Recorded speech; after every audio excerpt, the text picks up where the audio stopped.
On a snowy upstate New York night, I left my resume on the counter of a 24/7 diner.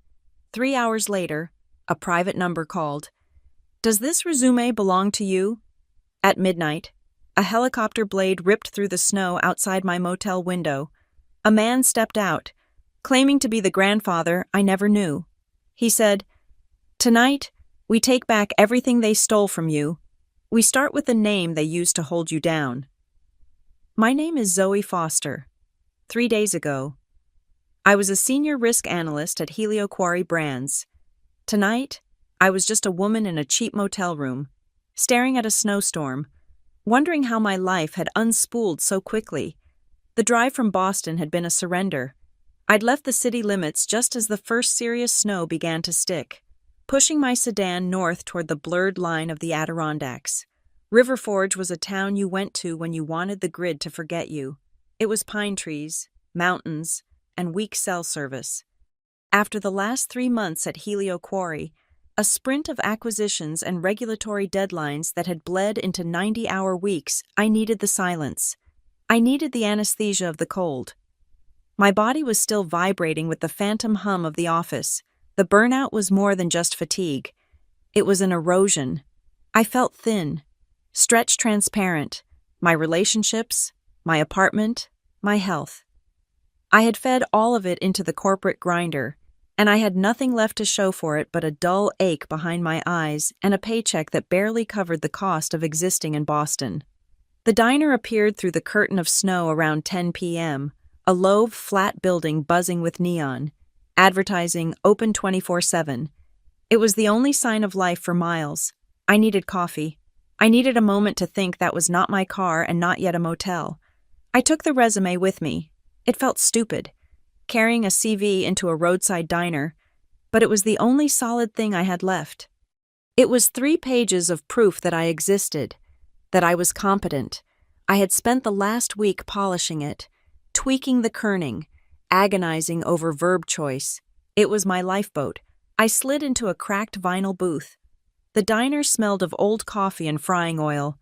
A young waiter, Noah, maybe 20, nodded at me and poured a cup of dark liquid without asking. "Just coffee," he asked. "Just coffee and a quiet corner," I said. I spread the pages on the Formica table. Zoe Elara Foster, 31. My entire professional life distilled into bullet points. I uncapped a pen, a heavy, steel one I'd kept from my first real job, and made the final notation in the margin of the cover letter I'd attached. Available for relocation within 10 days. It was a lie. I could be ready in 1, but 10 days sounded professional. It sounded like I had options, like I was moving towards something better, not just fleeing the wreckage. I was reading the contractual risk management section for the dozenth time when my phone buzzed on the table. A text, not from Mason, my boyfriend, who had been conspicuously silent all day. It was an automated alert from my apartment management company in Boston. Alert. Your smart lock access code has been successfully changed. Welcome to your new settings. I stared at the screen. I hadn't changed my code. I called the management company immediately. The line clicked to an after-hours answering service. I called Mason, straight to voicemail. I texted him. My fingers suddenly numb. "Did you change the apartment code?" A second text came through. This one was from the building's front desk security. "Ms. Foster, per your request, your cousin Kira Hale has been given primary access. My request." The coffee turned to acid in my stomach. The exhaustion evaporated, replaced by a cold, sharp dread. I threw a $10 bill on the table, scooped up my phone and my keys, and bolted, leaving the 3 pages of my pristine resume sitting next to the half-full cup of coffee. I was halfway to the car before I realized it, and by then the snow was coming down too hard. I couldn't go back. It was just paper. Inside the diner, Noah cleared the cup. He picked up the resume, whistled softly at the heavy linen paper. It looked important. He glanced at the door, but my taillights were already disappearing. He shrugged and placed the stack by the antique coffee grinder on the back counter, figuring he'd toss it when he cleaned up. An hour later, another man entered the diner. He was older, perhaps in his late 60s, and wore a dark gray, perfectly tailored suit under a heavy cashmere coat. He did not look like he belonged in River Forge. He looked like he owned it. He sat at the counter, ignoring the menu. "Coffee? Black?" he said. His voice was quiet, but carried over the hum of the refrigerators. While Noah poured, the man's gaze drifted. It landed on the resume by the grinder. He reached over, his cufflink glinting. He did not ask permission. He picked up the first page. Noah watched him. The man wasn't skimming. He was reading. His focus was absolute, his expression neutral, until he reached the second page. His eyes narrowed slightly. He traced one of the bullet points under strategic oversight with a clean fingernail. He read the contractual risk management section twice. He looked at the name again.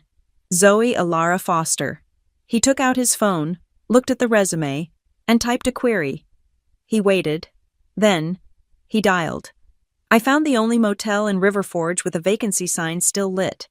The Mountain View Inn was a single-story block of concrete that faced a poorly plowed parking lot. The room cost $65, cash, and smelled like industrial cleaner and old cigarettes. I sat on the edge of the stiff mattress, the thin blanket pulled around my shoulders. My phone pressed to my ear. Voicemail, voicemail, voicemail, the management company, the security desk, Mason, even my cousin Kira. No one answered. I was locked out. My belongings, my entire life were in an apartment I suddenly had no access to, with my cousin and my boyfriend playing house inside. The betrayal was so sudden, so complete, that my mind couldn't quite grasp it. It felt abstract, like a problem at work, a risk scenario I needed to model. That's when the phone rang, vibrating hard against my ear. Private number. I almost declined it, assuming it was a spam call, but the dread pushed my thumb to the screen. I answered. Hello. Silence for a beat. Then, a man's voice, impossibly calm and precise, cultured, old money. Am I speaking with Zoe Alara Foster? My blood stopped. No one used my middle name, ever. I hadn't even put it on the resume. I'd only used the initial, Z.E. Foster. Who is this? I asked, my voice tight. My name is Elias Rothwell, the man said. I am holding your resume. It was left at the diner on Route 28. I sank back onto the pillow. A stranger, a headhunter, Yes, I left it. I'm sorry. How did you know my middle name? It is an impressive document, he continued, ignoring my question. You detail extensive experience in third-party vendor negotiations and sovereign compliance. And you also, he paused. You have 2 intentional misspellings. The air left my lungs. A subtle M missing in government contracts, and you've transposed the I and E in strategic implementation. They are clever traps, digital watermarks, I presume, used to track unauthorized distribution. I sat bolt upright. I used those typos to create unique identifiers. I sent different versions to different recruiters. If this man had this version, with those specific flaws, who gave you that resume? I demanded. It was abandoned, he said simply. But the typos tell me you are careful. They tell me you expect duplicity. That is a rare and valuable trait. I don't understand. What do you want? Mr. Rothwell. I tried again, my mind racing. I appreciate the call, but it's late, and This resume, Ms. Foster, he interrupted, his voice still perfectly level, is worth flying through a blizzard for. I didn't know what that meant, a metaphor. But before I could ask, I heard it. It started not as a sound, but as a vibration in the cheap window frame, a low, deep pulse, thwump, thwump, thwump. It was a mechanical rhythm that cut through the hiss of the snow. What is that sound? I asked. That, Elias Rothwell said, is your transportation. I am in the parking lot. Please pack your bag. He hung up. I scrambled off the bed, pulling the curtain aside. The parking lot was gone. It was replaced by an impossible, blinding white light. The snow wasn't falling anymore. It was swirling in a violent, horizontal vortex. The sound was deafening now. A physical weight pressing against the motel. A helicopter. A massive, sleek, black helicopter was settling onto the asphalt. Its landing skids barely 10 yards from my door. The rotor wash was a hurricane, tearing at the motel's loose shingles. The night clerk, the same kid who had checked me in, was standing in the open doorway of the office, his jaw hanging open. He was holding his phone up, recording. Completely stunned, the engine noise shifted, dropping in pitch. A door slid open. A figure stepped out onto the skid and dropped lightly to the ground. He didn't bend against the wind. He just walked through it, the blades still turning above him. It was the man from the diner, the gray suit, the cashmere coat. He walked directly to my door, his face calm in the strobe of the landing lights. He knocked. 2 sharp, solid raps. I fumbled with the chain, my hands shaking. I opened the door. Elias Rothwell stood there. He was older up close, his face etched with lines of authority, not kindness. His eyes were a pale, piercing gray, and they took in my face, the cheap room behind me, and the phone still clutched in my hand. "Ms. Foster," he said, his voice perfectly audible over the idling engines. "We spoke. Who are you?" He reached inside his coat. He did not produce a business card. He produced a heavy cream-colored envelope. "I believe this provides the necessary context," he said. I took it. Inside was a photograph, not a printout, but a real, silver-halide photograph, thick and glossy. It was 30 years old. A young woman, beautiful and defiant, stood on the deck of a sailboat. She looked exactly like me. She was laughing. Standing next to her, his hand possessively on her shoulder, was a much younger Elias Rothwell. It was my mother, who had died when I was 20. My mother, who had always told me her parents were not in the picture, that they had disowned her for marrying my father. She had raised me alone, on a teacher's salary, telling me we had no one else. "You knew my mother," I whispered, the photo shaking in my hand. "She was my daughter," Elias said. His face softened, just for a fraction of a second, a flicker of an ancient pain. "I am your grandfather. We have been estranged by circumstance, by choices made long ago, not by my desire."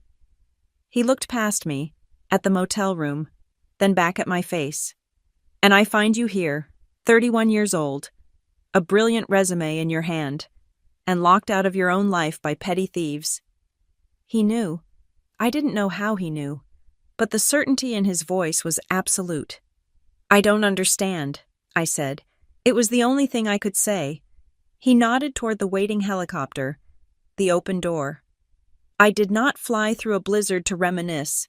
Zoe, I came to correct an error." He stepped back, holding the motel door open for me. "Get your coat," he said, his voice flat, resolute. "We are going to Boston. It is time to see the things that actually belong to you." The flight was a rupture in time. The helicopter cabin was pressurized and quiet. The rotor blades a dull thrum far above us. We flew over the storm, not through it. Elias Rothwell did not speak. He sat opposite me, belted into a cream-colored leather seat, reading a dense financial report as if we were on a commuter train. He hadn't asked about my mother, my life, or the 31 years he had missed. He had confirmed his identity, assessed my resume, and taken possession of my circumstances. I watched the ice crystals form on the reinforced glass, my mind struggling to stitch the two realities together. The grandfather I never knew was a billionaire, and my boyfriend and cousin were, apparently, thieves. The betrayal from Mason and Kira was a sharp, mundane pain. The appearance of Elias was something else entirely vast, cold, and incomprehensible, like the atmosphere at 30,000 feet. We landed at a private airfield north of Boston when the sky was a deep, bruised purple. Not yet dawn, maybe 4 a.m., a black sedan, identical to the ones that wait for CEOs, was idling on the tarmac. The driver took my single overnight bag. We drove into the city. The streets were empty, slick with sleet. The silence in the car was heavy, expectant. "They believe you are weak," Elias said, looking straight ahead as the car turned onto my street. "They believe you are isolated. They are counting on a hysterical reaction followed by a quiet retreat. It is what my daughter, your mother, would have done. She always chose retreat." The words stung, a calculated prick of my pride.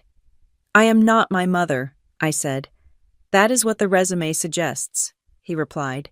"Now, we will see." The lobby of my building was warm, the overnight security guard asleep at his desk. We took the elevator to the 12th floor.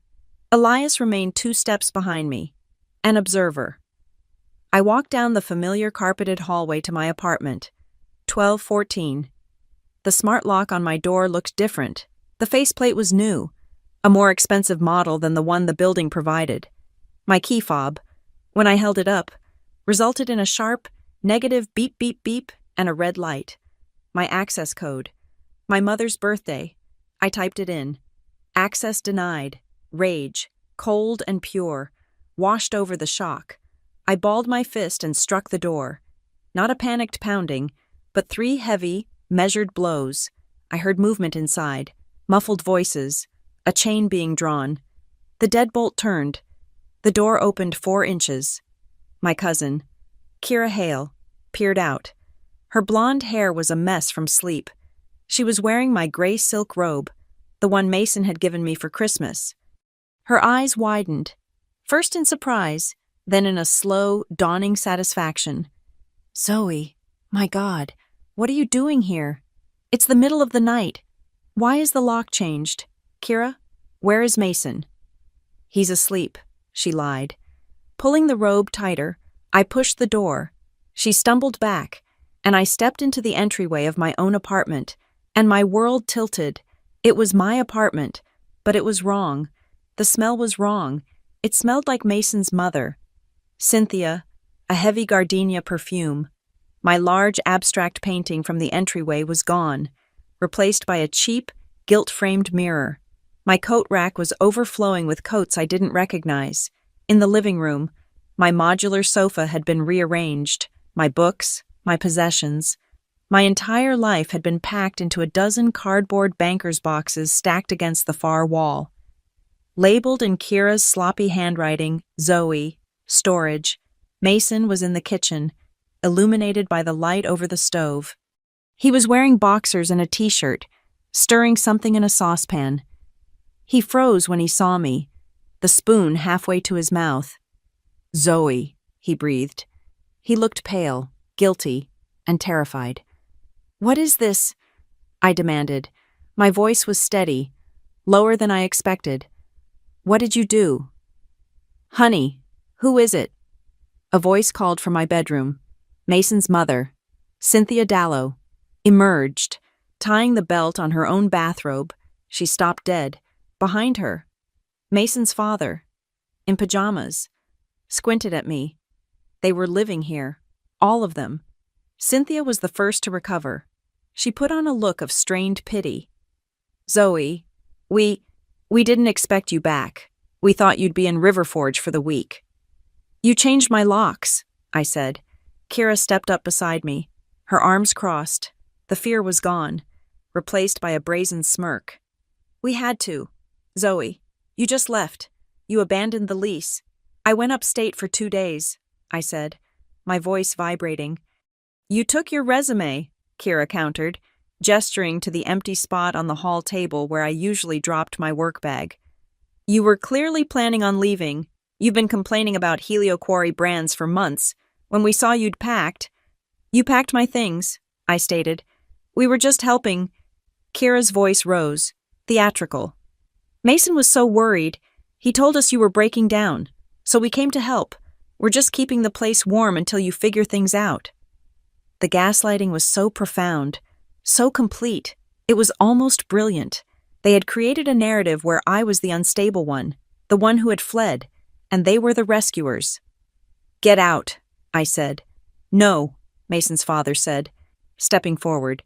He was a large man, used to intimidating people. "We have a right to be here. A right I looked at Mason. He was staring intently at the contents of his saucepan, refusing to meet my eyes. "Show her. Kira," Cynthia said, smoothing her robe.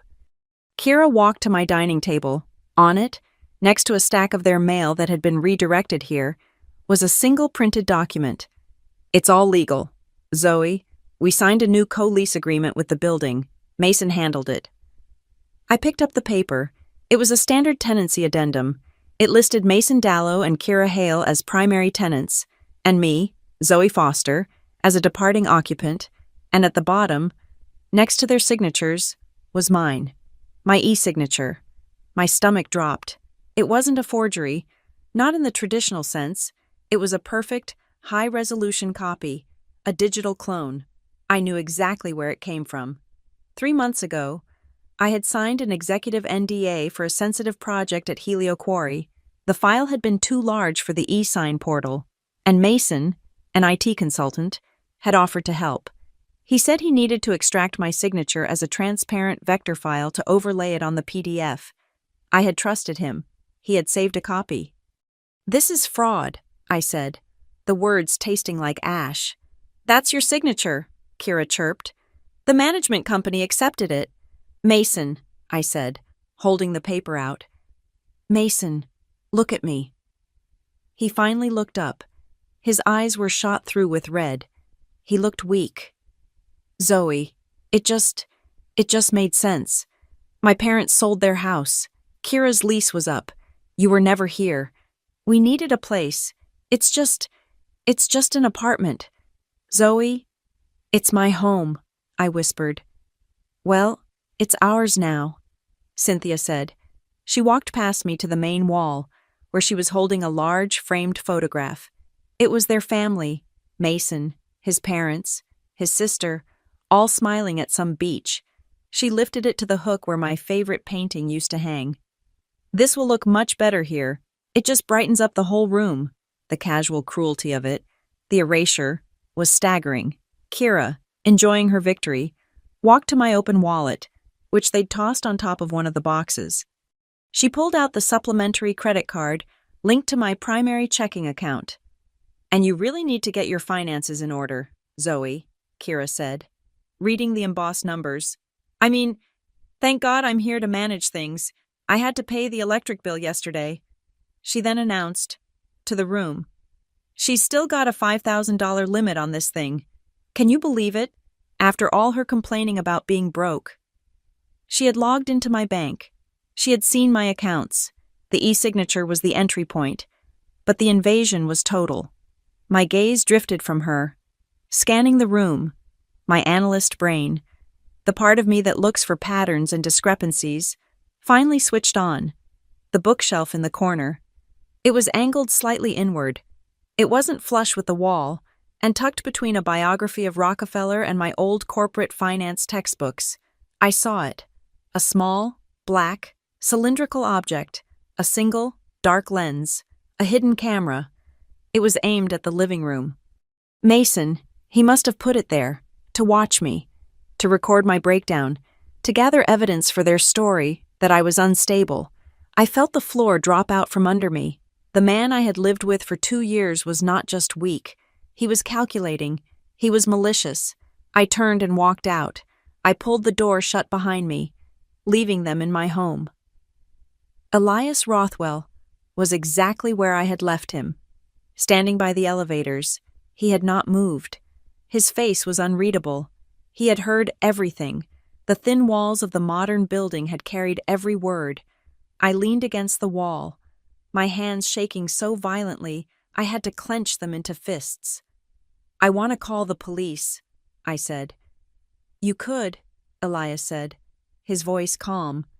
"It would be messy. They would call it a civil dispute, a lover's quarrel. The police will see the signed lease and tell you to get a lawyer. It would take months. You would lose." He watched me, his gray eyes assessing my state. He was waiting. "Do not argue," he said, his voice a low command. "Do not give them the satisfaction of a fight. They are expecting hysterics. They have a camera in there to record it. Give them silence." He looked past me. his eyes cataloging the number on the door. "We collect the evidence chain, every piece." He reached into his breast pocket. He produced a business card. It was not his.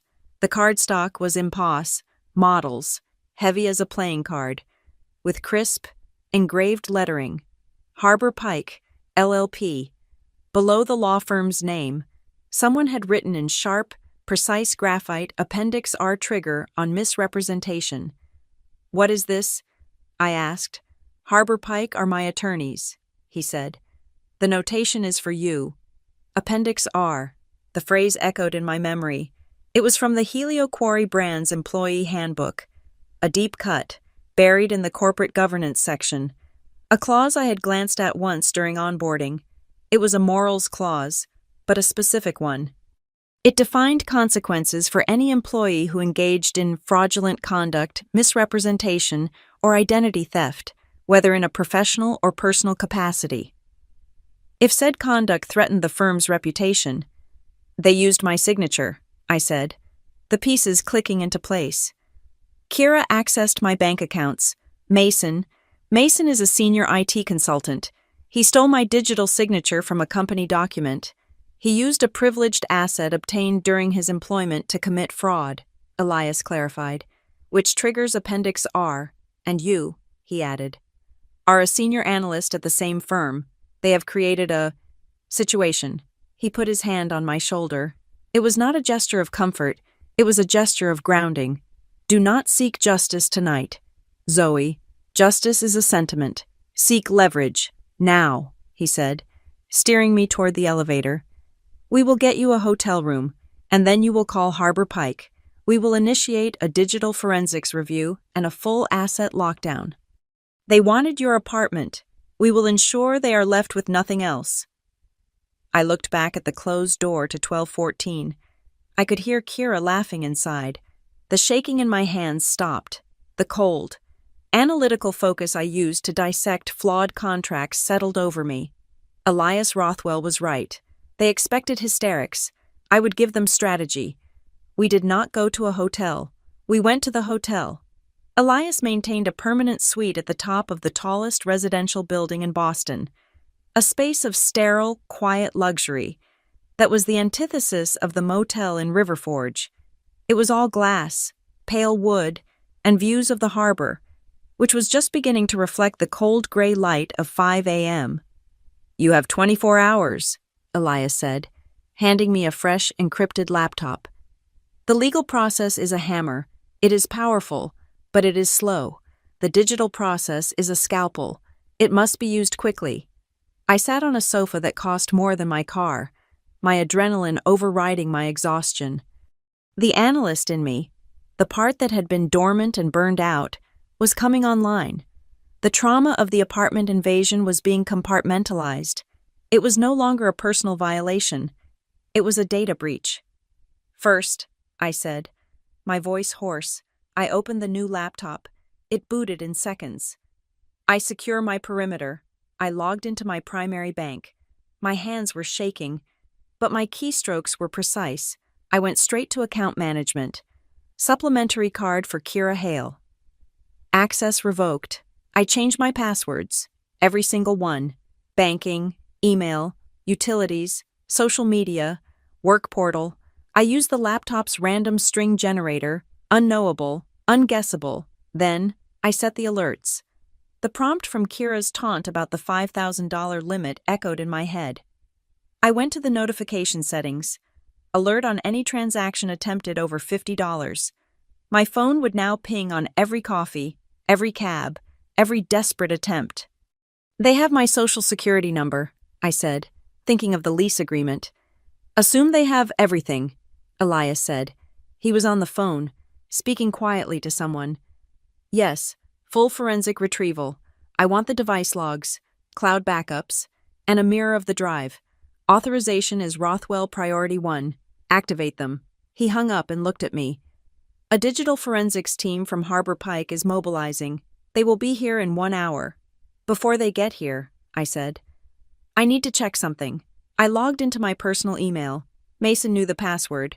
I had been that stupid, that trusting. I went to my sent items. But not just the inbox. I went into the archive, the trash, the drafts, nothing. Then I checked my cloud drive, the one where I kept everything, my tax returns, my employment contracts, my resume. I opened the activity log. There it was. 2 days ago, at 3:15 p.m., Zoe CV Master V9 Exec. Downloaded by Mason Dallow. He had taken it. But he hadn't just looked at it. I cross-referenced the activity log with his email, which I also had access to, because we shared a streaming account. I logged in as him. My blood ran cold. He had emailed my resume. He had sent my entire professional history, my carefully crafted watermarks, my typo traps, to a personal, non-corporate email address. An address I recognized. Ruth Calder, my boss at Helio Quarry Brands. The betrayal wasn't just Kira's greed. It wasn't just Mason's weakness. It was a coordinated attack. My boss was involved. They weren't just taking my apartment.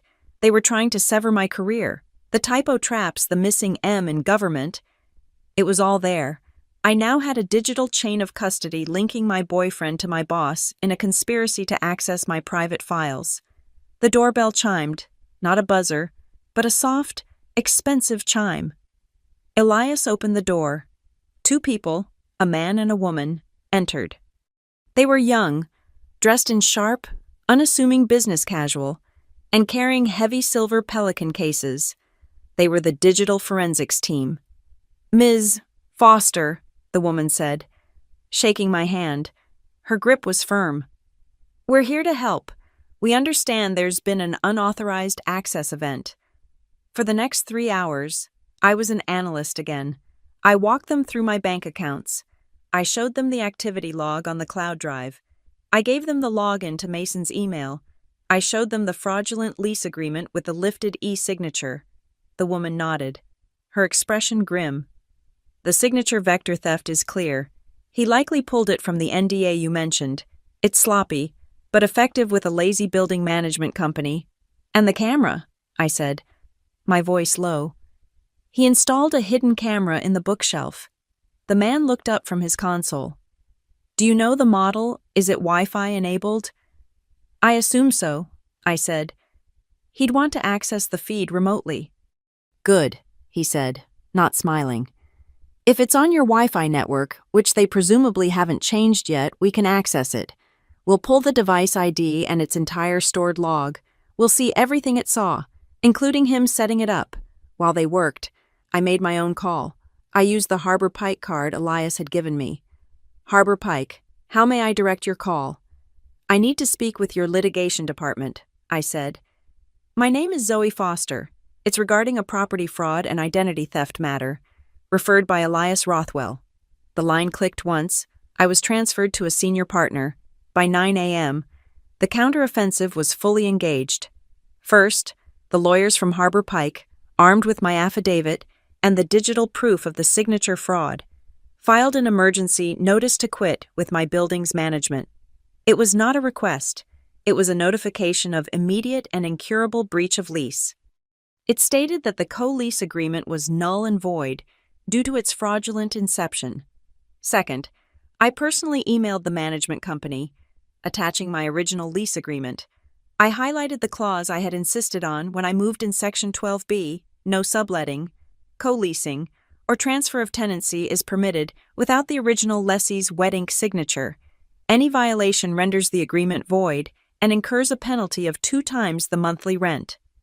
Third, the lawyers served Mason Dallow and Kira Hale by email, by courier, and by process server with a formal litigation hold notice. This was the part I savored. The lit hold legally obligated them to preserve all electronic data. They were forbidden from deleting, altering, or destroying any text messages, emails, photos, or files on any of their devices.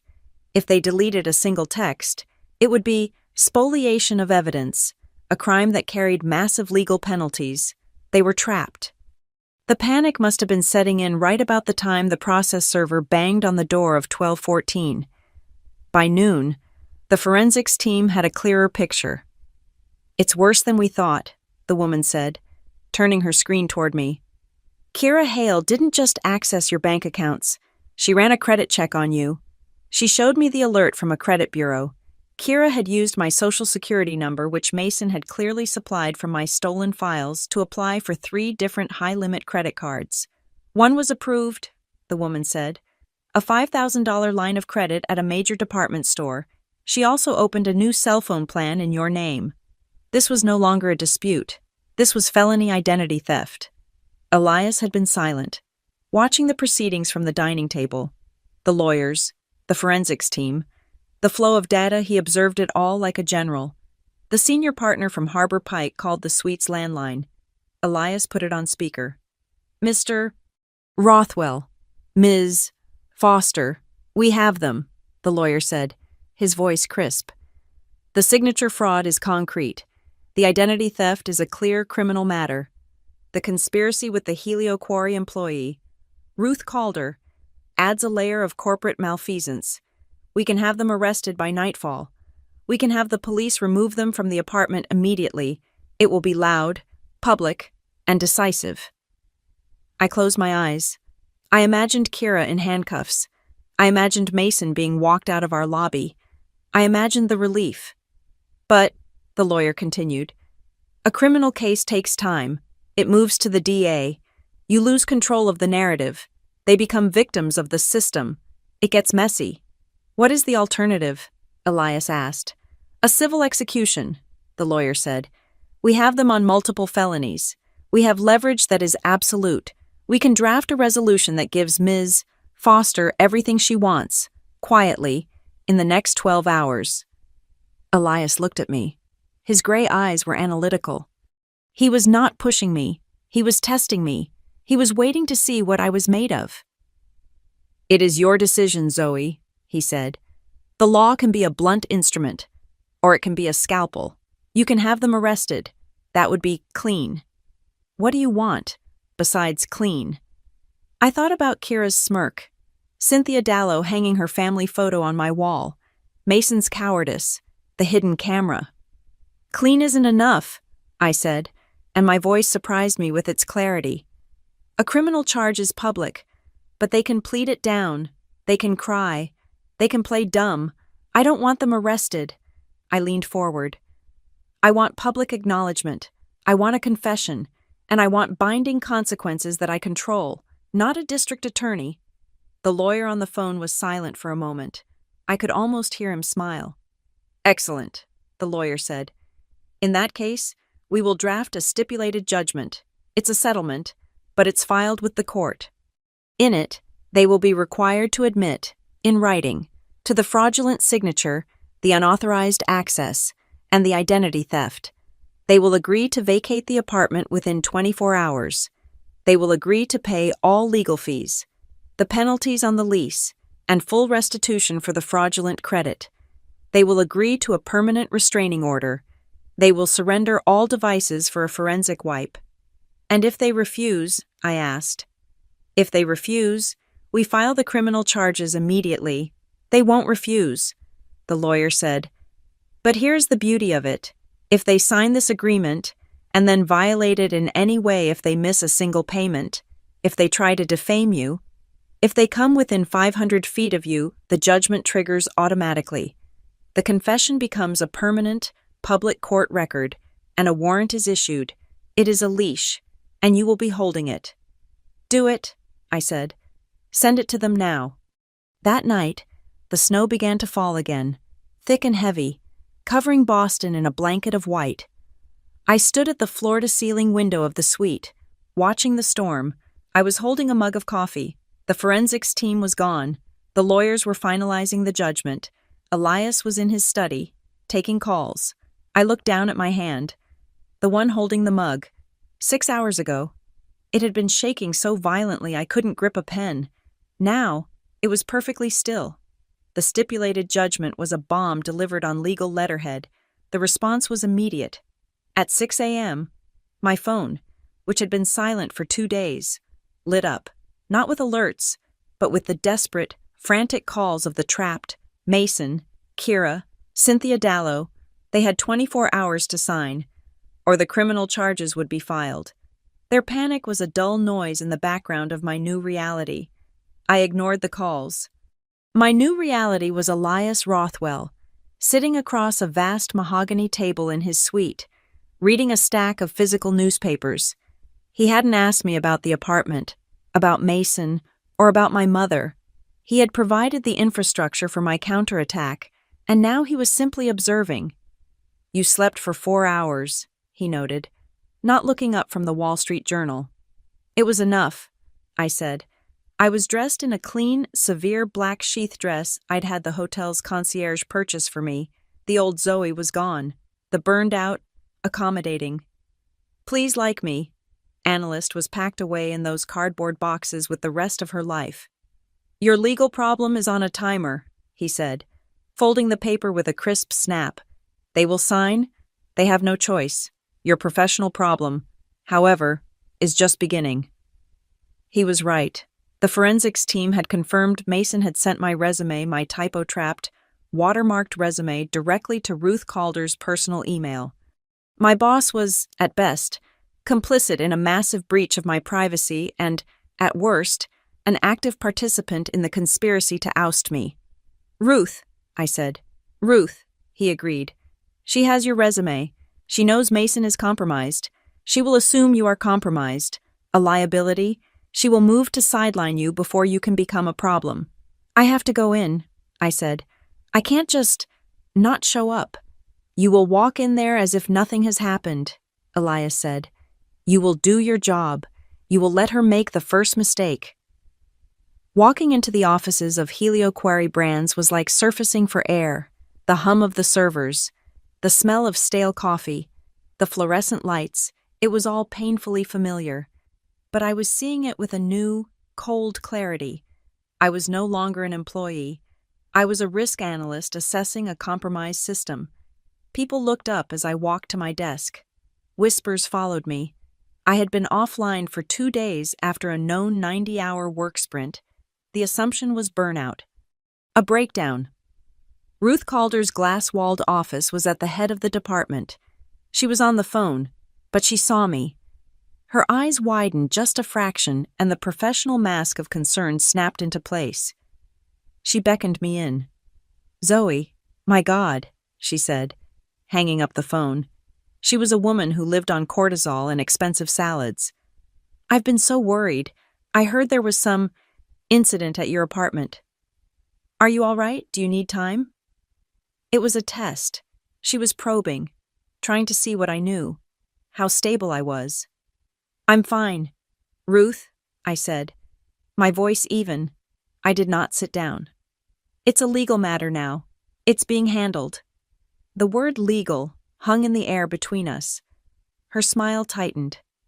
"Oh, well, good. I'm glad. We need you focused. You know how it is." "I'm focused," I said. "Good," she said, her tone shifting, all business. "Because we have a fire. We're having an all-hands in 5 minutes. Conference room B." The meeting was a formality. Ruth stood at the front, clicking through a presentation. I stood in the back, arms crossed, observing. "All right, team, the big one," she announced. "The North Alder Trust account is up for review." A nervous energy filled the room. North Alder Trust was our single largest client, a deeply private, old money family investment fund that accounted for a massive percentage of our annual billing. Losing them would mean layoffs. "They're opening the floor to other agencies," Ruth continued. "They want a new strategy. We have the inside track. But we have to repitch them. This is code red." She looked around the room. "I want our best on this, Mark," she said, nodding to a senior colleague, a man who coasted on a firm handshake and a deep voice. "I want you to head the pitch. You have the most stable relationship with their fund managers. They trust you. It's about preserving that stability." Mark nodded, looking important. I saw the strategy immediately do nothing. Repackage the same ideas, flatter them, and rely on the old boys club relationship. "Ruth," I said. My voice cut through the room. Everyone turned. I never spoke in all-hands meetings. Ruth looked annoyed. Yes, Zoe. I'd like to be on the pitch team, I said. The silence was deafening. Ruth's expression was a perfect blend of pity and irritation. Zoe, she said condescendingly, with everything you have going on. She waved a hand vaguely. Perhaps this isn't the time to take on more. We need stability right now. Maybe you should take some personal time.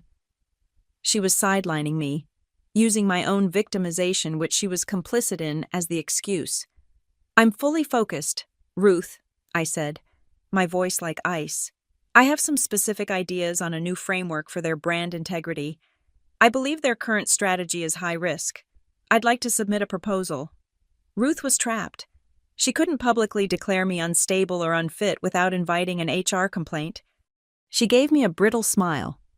Fine. Of course. Submit a draft deck. I'll need it by tomorrow, end of day, to be reviewed for inclusion. An impossible deadline. She was setting me up to fail. Thank you, I said. You'll have it. I went back to the suite. I was vibrating with a cold fury. She's pushing me out, I told Elias. She's giving the account to Mark, and she gave me a 24-hour deadline to produce a full strategy deck.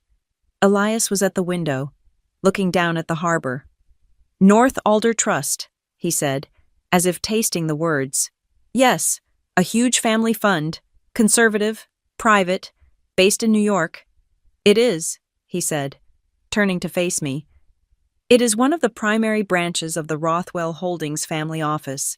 Your mother's grandfather founded it. My stomach clenched. What? It is my company. Zoe, I am the chairman of the board. Ruth Calder and Mark are, in effect, pitching to me. A wave of dizzying relief washed over me. It was over. So you'll fix it, I said, slumping onto the sofa. You'll call them. You'll tell them to give the account to me. You'll fire Ruth. Absolutely not. His voice was so sharp, so final. I sat bolt upright. I will not make one call, he said, walking toward me. You will not use the Rothwell name. You will not hint at any connection. Nepotism is just another form of theft. Zoe, it is the rot that destroys families and businesses.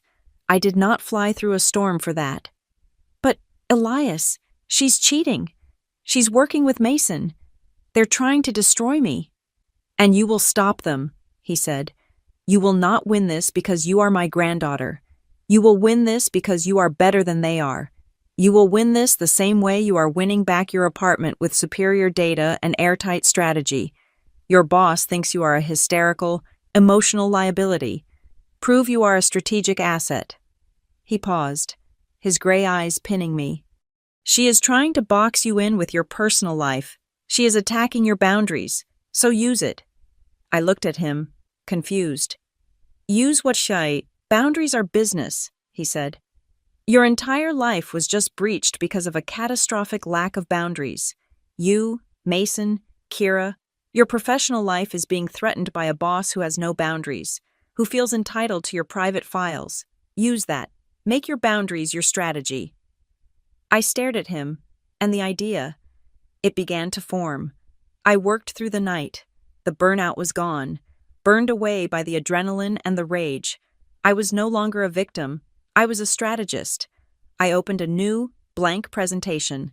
I titled it, Project Perimeter, a Framework for Brand Integrity and Risk Mitigation. My thesis was simple. North Alder Trust was failing because it had no boundaries. It, like me, was trying to be too many things to too many people. Its brand was diluted. Its partners, like Helio Quarry, were taking advantage of the stability and delivering lazy recycled work. I created a case study. The high-performance asset. I didn't use my name. I didn't need to. I used corporate speak. An asset overperforms. I wrote, it becomes accommodating. It shares resources to foster collaboration. This accommodation is misinterpreted as weakness.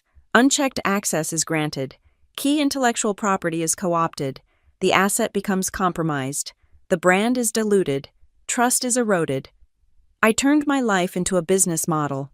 The apartment, the bank account, the digital signature. Then, I built the solution, the no-scope creep framework. I went deep. I dug into HelioQuary's own project archives. I found the data on Mark's past projects, the ones that had run over budget, the ones where the client had complained about vanity spending and lack of focus. I used my risk analysis skills to model the financial drain. I found the number. The new framework, with its clear contractual delineations, digital firewalls, and quarterly boundary reviews, would eliminate this exact type of overage. I typed the final bullet point: implementation of the perimeter framework will result in an 18% reduction in non-billable scope creep and client-side attrition. It wasn't a diary. It wasn't my personal drama. It was data.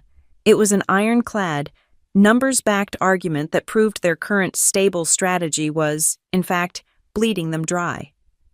The next morning, I emailed the deck to Ruth. 2 minutes later, my phone rang. My office? Now? I walked in. She had the deck open on her large monitor. Her face was pale, her knuckles white as she gripped her mouse. What? She hissed. Is this? It's the pitch, Ruth, I said calmly. Project perimeter. She read, her voice dripping sarcasm. Unchecked access leads to brand dilution. Goodwill is not a strategy. Are you insane? Are you actively trying to get fired? It's a new framework, I said. This is your personal drama, she snapped, standing up. This is a pathetic, thinly veiled attack on Mason and your cousin. You are bringing your messy breakup into a pitch for our largest client. I will not allow it. I met her gaze. This isn't a diary. Ruth, it's data. I pointed to the monitor. The case study is anonymized, the framework is solid, and the numbers. I tapped the glass. Right on the 18% are from our own internal metrics, from Mark's projects. Actually, unless you're saying our data is wrong. She froze. She was trapped. She couldn't argue with the data, and she couldn't admit why she recognized the anonymized case study without admitting she had received my stolen resume from Mason. She was utterly, completely cornered. This is highly inappropriate, she stammered. I will not be presenting this. It's too aggressive. I'm not asking you to, I said, turning to leave. I'm presenting it. As a senior member of the pitch team, you'll have the final version by end of day. I left her office. The power dynamic had been irrevocably altered. I felt the victory. But it was incomplete. I was a risk analyst. Ruth was a cornered animal, and Mason was still out there. They'll try to steal it, I told Elias back at the suite. She'll give the deck to Mark. Try to pass it off as his, or she'll give it to Mason to find a way to discredit me. Then set another trap, Elias said, not looking up from his reading. I got to work. Mason was locked out of my primary cloud drive, my work email, my banking, but he wasn't locked out of everything. We had shared a personal Google Drive, a secondary backup account I used for recipes, vacation photos, and old college papers. He still had access. He probably assumed I'd forgotten about it. I took the Project Perimeter deck.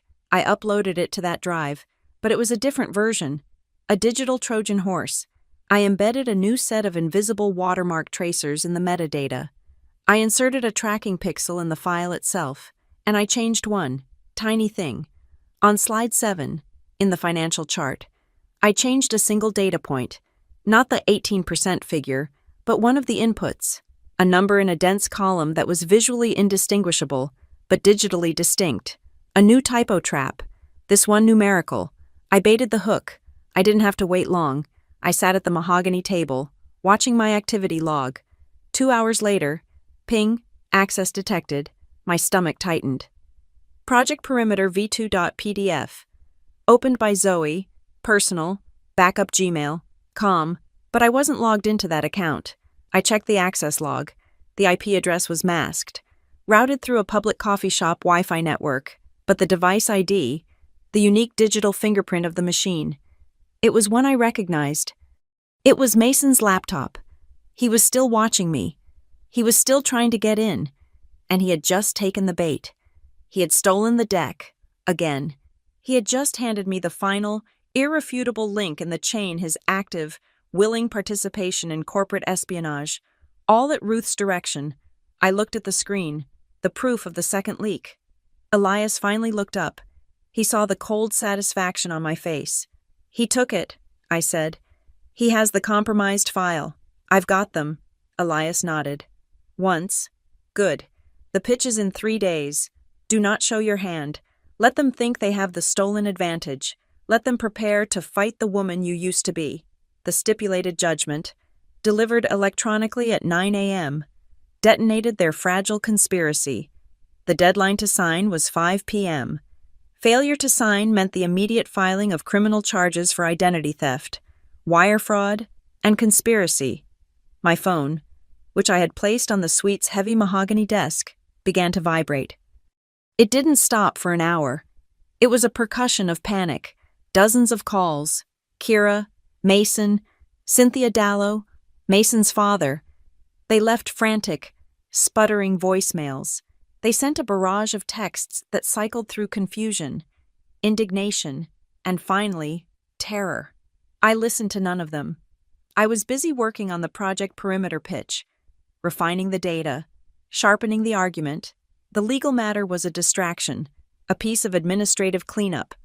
The real battle was the one for my career, the one Ruth Calder and Mason were now actively trying to sabotage. Elias sat across from me, reading analyst reports, seemingly oblivious to the drama. He had provided the tools. He expected me to use them. At 2 p.m., the front desk intercom chimed. "Ms. Foster," the concierge said, his voice discreet. "Akira Hale is in the lobby. She is quite distressed. She insists she is your family and that you are expecting her." I closed my laptop. The performance had begun. "Tell her," I said, my voice perfectly flat, "that I will meet her in the coffee shop across the street in 5 minutes. Zoe, you can't," Kira wailed, launching herself at me as I walked through the cafe door. She had managed to make herself look wrecked. Her hair was greasy, her eyes puffy, her clothes slept in. It was a good performance. I sidestepped her lunge, and she stumbled. "Sit down, Kira." I chose a small, hard table in the center of the room, far from the walls. I bought 2 black coffees and placed one in front of her. She ignored it. "They're going to arrest me," she sobbed, loud enough for the barista to look over. "Zoe, please, you have to stop this. It was a mistake. Mason's mom, she just wanted a place for them. And you were never there. I just wanted to be like you." The old Zoe would have crumbled. The old Zoe would have felt the stab of pity, the corrosive guilt of having more than her chaotic cousin. The new Zoe just watched, as if observing a poorly structured focus group. "I just need a place to stay," Kira bargained, her tears slowing as she saw her first tactic had failed. "Just for a week, Zoe, just 1 week. I have nowhere to go. They're going to evict us. Please, I'll sleep on the floor. I'm your family." I took a sip of my coffee. "No." "What?" "No," I said again, my voice quiet. "You will not be staying with me. Not for a week. Not for a night." But I'll be on the street." I reached into my bag. I did not pull out a wallet, or tissues, or anything soft. I pulled out a single, folded piece of paper and slid it across the table. She unfolded it. Her tears stopped instantly. It was a spreadsheet. On the top half, a list of line items. Fraudulent department store card $5,000, $210. Fraudulent cell phone contract cancellation fee $1,000, $500. Lease violation penalty, 2 months rent, $6,000, $400. Anticipated legal fees. Forensic audit, $10,000. At the bottom, in bold, red font, was the total. Kira looked at the number. She looked physically ill. I can't pay this. This is insane." "That," I said, "is the price of your help. That is what you stole from me. You, Mason, and his parents are jointly and severally liable, which means If they can't pay, you do. You're.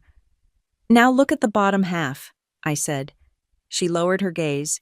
The bottom half was titled, Repayment Work Source Plan. I took the liberty of reviewing your employment history, I said, my voice as calm as if I were describing a quarterly report. Your skill set is primarily in data entry and basic administration.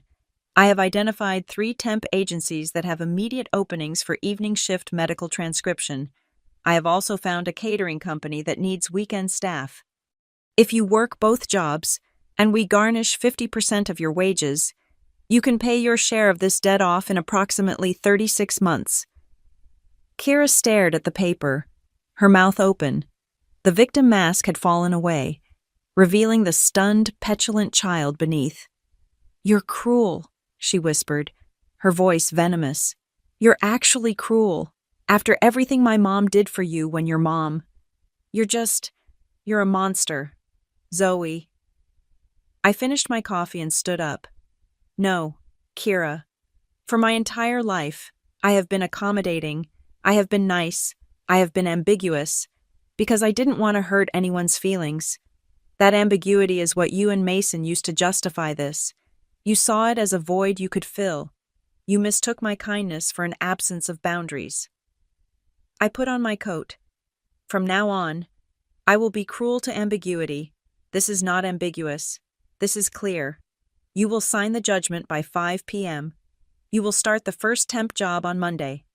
Or you will be in a holding cell by midnight, facing a felony charge. That is the only choice you have left. I left her there, staring at the plan that would define the next 3 years of her life. When I returned to the suite, I felt a grim, cold satisfaction. The next call, I decided I would take, it was Mason. I let it ring 3 times, then answered, putting it on speaker. Zoe. Zoe, oh my God, baby, finally. His voice was a panicked rush. You have to stop this. You have to call your lawyers. This is a nightmare. Kira is a mess. My parents are. Zoe, I was just trying to help. The word hung in the air. Help. The word he had used to justify his deception, his weakness. You were helping, I stated. Yes. You've been so stressed, working crazy hours. I thought if my parents were there, if Kira was there, they could take care of things, take the pressure off you, give you a break. I just wanted to help us. It was just a stupid idea that got out of hand. Please, Zoe, don't do this to me, to us. The gaslighting was so reflexive, so practiced. He probably almost believed it. I said nothing. I turned to my laptop, where the forensics team had neatly filed all their findings. I opened a folder labeled 1214, Living Room Feed. I clicked on a file. Help, I repeated. I held my phone's microphone up to the laptop's speaker, and I hit play. The tinny, awful sound of Mason's voice filled the silent, expensive room. It was from 2 days ago, before I had returned from River Forge. Okay, it's angled at the couch. His voice whispered on the recording. She'll definitely sit there when she finds the boxes. It'll get her whole reaction. Kira, you just need to start crying as soon as she walks in. Just say she abandoned you. Okay, Mom. Mom, you be ready with the lease papers. We have to present a totally united front. She'll break. She always does. I stopped the recording. The silence on the other end of the line was absolute. It was the sound of a man's entire reality being vaporized. He hadn't just been caught. He had been documented. Mason, I said, my voice devoid of any emotion. You have until 5 p.m. to sign the stipulated judgment. If you do not, that recording, along with the server logs showing you downloading my watermarked pitch deck from the shared drive, will be sent to the district attorney, the board of Helio Quarry Brands, and the head of your IT department. We are finished here. I hung up before he could find his voice. My phone buzzed again, almost immediately. A text message, this time from Cynthia Dallow. I don't know what kind of con game you're playing, but you are tearing this family apart. You are ungrateful. Mason loves you. and we were trying to build a home for him. Families are supposed to make sacrifices for their sons. You are being selfish and disrespectful, and you will regret this. I read the words. Selfish. Ungrateful. Families are supposed to. For a second, a phantom pang of the old guilt, the old programming, tightened my chest. The fear of being the difficult one, the one who broke the family, Elias, who had been watching me, slid a piece of his heavy cream-colored stationery across the desk. He had written a single sentence on it in a strong, clear script. Choosing them or choosing yourself is not a binary problem, it is a matter of sequence. I read the note, then I read Cynthia's text again. Sequence. For 31 years. I had put them first, their comfort, their needs, their fragile egos. I had sequenced myself last, and they had come to see it not as a gift, but as my proper place. I picked up my phone. I went to Cynthia's contact. Block. I went to Mason's. Block. I went to Kira's. Block. I silenced all notifications except for those from Harbor Pike and Elias. The vibrating on the desk stopped. The suite was finally completely quiet.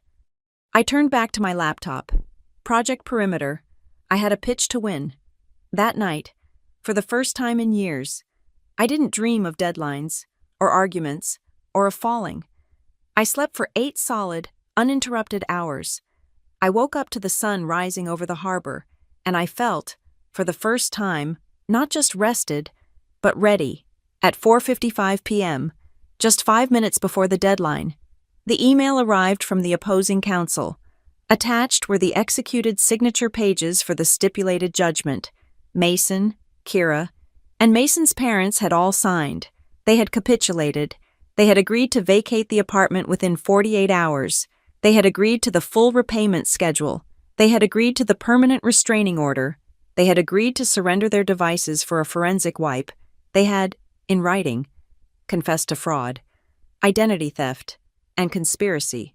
I felt a click, a sense of a lock snapping into place. But it wasn't victory.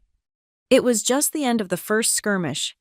I was in a temporary office at Harbor Pike, a glass-walled room overlooking the financial district. Elias was not there. He had made it clear this was my operation. He was the investor. I was the CEO. The lead forensic investigator, the woman with the firm handshake, knocked and entered, holding a tablet. Ms. Foster, we've got a problem with the lease addendum. They signed, I said, holding up the email. It's done. It's not about the confession, she said, pulling up a document. It's about the metadata, the document they used to commit the fraud, the co-lease agreement. I looked at the screen. It's a standard building template. Mason probably got it from the management office. No, she said, shaking her head. She zoomed in on the document properties. It's not. The building management uses a simple Microsoft Word template. We pulled their copy. This, she tapped the screen, is a professional legal document, created with specialized drafting software. The formatting, the clauses, it's custom work. This wasn't made by Mason. A new cold thread of inquiry began to pull. They hired a lawyer. A cheap one, she said. Or a freelancer. The software signature in the metadata points to a freelance paralegal service, someone named Jax Morrell. The name meant nothing to me. So they outsourced the fraud. It's clean, the investigator said, her voice tight with professional admiration. Jax Morrell operates as a document specialist on freelance sites, cash or crypto payments. He drafts things for people who don't want a law firm's paper trail. Can you find him? We already did, she said, smiling. We cross-referenced his known crypto wallets with his public Venmo account. People are sloppy. He cashed out a payment 3 days ago, $500. From Mason. From a shell account. But the shell account was funded by a single wire transfer. We subpoenaed the originating bank. She turned the tablet to face me. My breath hitched. The transfer wasn't from Mason. It wasn't from Kira or Cynthia. The $500 payment to the paralegal who had drafted the fraudulent lease had come from a savings account belonging to Ruth Calder, my boss. I stared at the screen. The pieces didn't just click. They slammed together with the force of a car crash. This wasn't Mason's idea. He was just a pawn, a weak link to be exploited. This wasn't Kira's greedy opportunism. This entire thing, the lockout, the gaslighting, the hidden camera, it was an execution. Ruth wanted me gone, not just sidelined. She wanted me broken. She wanted me to have a public, verifiable breakdown, to be forced to take a leave of absence, to be so mired in personal and financial chaos that I would be permanently removed from the running for the North Alder Trust account. She wanted to force my burnout. She had supplied the legal weapon, the $500 fraudulent lease. She had given it to Mason, her inside man, who in turn had used his weak-willed family as a home invasion force, and she had stolen my resume to ensure she knew my weaknesses. The motive?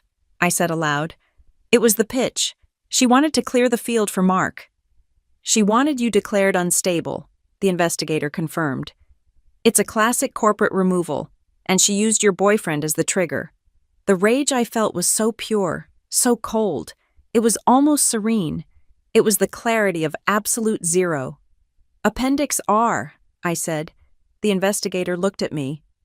I'm sorry. The Helioquarry Employee Handbook, I said, already dialing my lawyer on the desk phone. Appendix R. Immediate prosecution if a manager instigates, co-conspires, or facilitates fraudulent off-hours conduct, regardless of employee consent. I got the senior partner from Harbor Pike on the line. I have a new target, I said. Ruth Calder. I have a direct wire transfer receipt linking her to the creation of the fraudulent document that started this. I am invoking Appendix R. I want a full data preservation order served on Helioquarry brands immediately. HR will try to bury this, the lawyer cautioned. They'll want a quiet settlement, a non-disclosure agreement. They will protect the manager. Let them try, I said. The next morning, I walked into the Human Resources Department at Helioquarry Brands.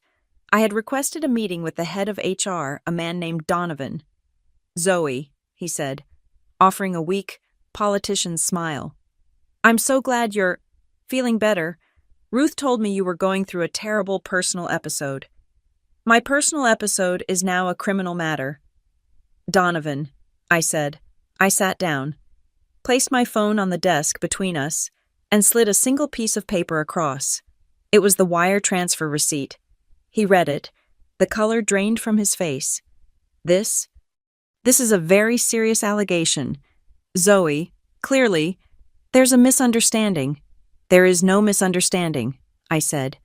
Ruth Calder, a senior manager, paid a paralegal to draft a fraudulent document. She then conspired with another employee, Mason Dallow, to use that document to illegally evict me, steal my identity, and compromise my position at this company. That is a direct, flagrant violation of Appendix R of our own corporate code of conduct. Donovan leaned back, his mask of concern replaced by a wary, calculating look. Zoe, what do you want? This is messy. For the firm? For you. An internal investigation. Lawyers? It's ugly.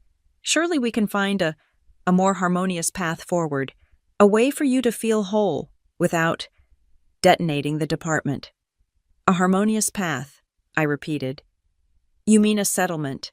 You mean you want me to sign an NDA and take some blood money to stay quiet? I mean, he said, choosing his words carefully, that the company values both you and Ruth. We are prepared to make a significant gesture of goodwill to compensate you for your distress, a promotion, perhaps, a new title, a transfer to the West Coast office, with a significant raise. You could put all this behind you. He was trying to buy me, to bury the crime. No, I said. Zoe, be reasonable. I am being reasonable, I said. I am invoking Appendix R. I expect a full, transparent investigation, and I expect Ruth Calder to be suspended, pending that investigation. If I do not have confirmation of that suspension by end of day, Harbor Pike are authorized to file a civil suit naming both Ruth and Helioquarry Brands as co-conspirators in a felony fraud. I stood up. The time for harmonious paths is over. Donovan, do your job. I left his office. Less than an hour later, an email blast went out. Ruth Calder will be taking an unexpected personal leave of absence, effective immediately. Simultaneously, the lawyers from Harbor Pike served the data preservation order. Helio Quarry was now legally obligated to freeze all of Ruth's communications, her email, her Slack messages, her hard drive. The trap was set. I knew she would panic. I knew she wouldn't trust HR to fix it. She called me at 4 p.m. from a private number. "You," she hissed. Her voice was no longer smooth. It was ragged with fury. "You stupid little girl. What did you do?" I was in the hotel suite. I pressed the record button on my laptop's audio interface. The state of New Alder, conveniently, was a one-party consent state for recordings. "I'm not sure what you mean." "Ruth, don't play dumb. You went to HR, you're trying to ruin me. You paid Jax Morrell $500 to draft a fraudulent lease." "Ruth," I said calmly, "you gave it to Mason. You set this whole thing in motion because you wanted me out of the running for the North Alder pitch. I didn't do anything but expose the truth." There was a long silence. Then, a shift. The panic was replaced by the old, familiar condescension. "Zoe, listen to me. You are smart. I've always said that. You're smart. But you're not a killer. You don't know how this game is played. You've made your point. You're back on the pitch team. Fine." She took a breath. This was it. The bribe. "You help me clean this up. You tell HR it was a misunderstanding, that Mason manipulated both of us. I'll make you director, not analyst, director of risk, a 50% raise. You can write your own ticket. We can crush the North Alder pitch. Together. This all just goes away. It's just business." "A 50% raise," I repeated, "and a new title, in exchange for committing perjury and covering up your felony. I'm offering you a career." "Zoe," she shrieked, "don't be a fool." "Thank you for clarifying your position." "Ruth," I said, "I have everything I need now." I hit stop on the recording. I hung up the phone.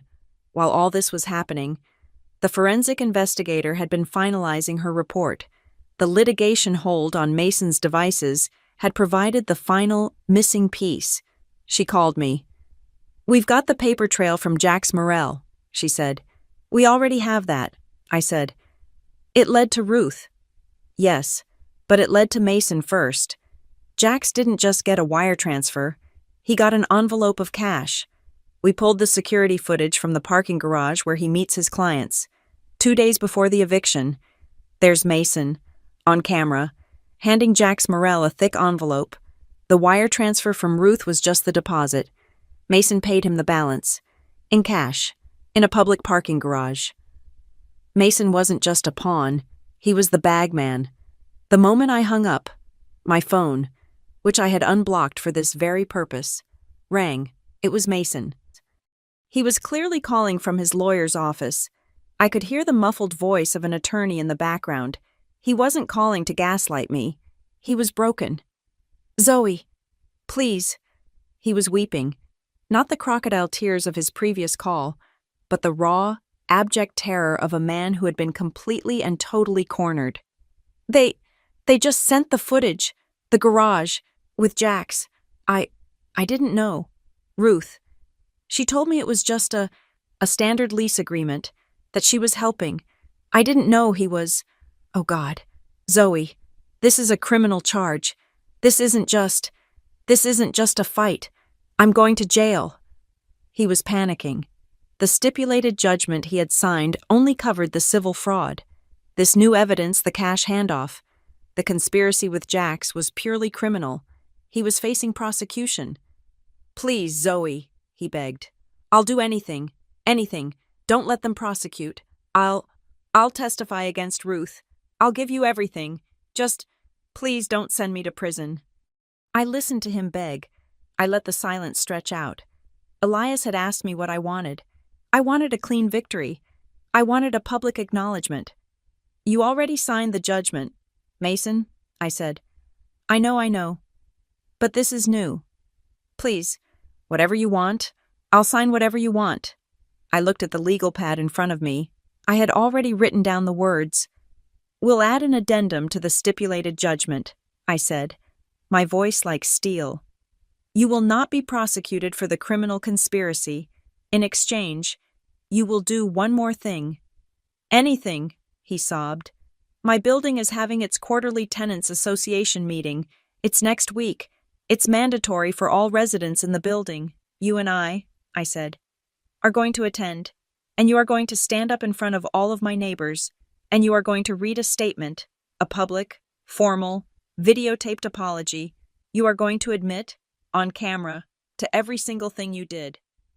He was silent. In the background, I heard his lawyer shout, "Absolutely not." "That is the deal, Mason," I said.